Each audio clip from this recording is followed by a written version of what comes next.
There's growing resistance to the special military operation, the war in Ukraine, within Russia itself. There's a squabble at the moment going on between a school teacher, the head of a school in a city called Penza, and the regional deputy for that area, who criticised the head teacher for not wishing to install a memorial plaque to a graduate who died in the war. Now, the war in question is Putin's special military operation, but it's not immediately clear whether the graduate died in that war or indeed in a previous war. But whichever it is, the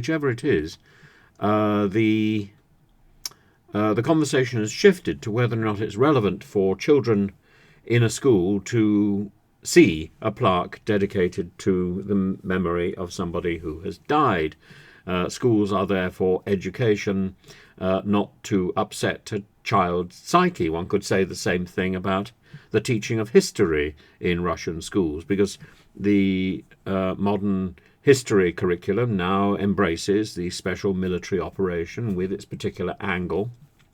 And anybody who criticizes the textbooks which have been put out, which make it very clear that Ukraine is pursuing a negative agendum against Russia, anybody who criticizes that is, of course, being unpatriotic and is criticizing the school system. I find the idea of commemorating soldiers who've died for whatever reason to be quite reasonable. Many schools have small plaques commemorating those who died during the war, and indeed I went to a school where the focal point of the school chapel was this enormous memorial. Indeed, one would have thought that was the central feature.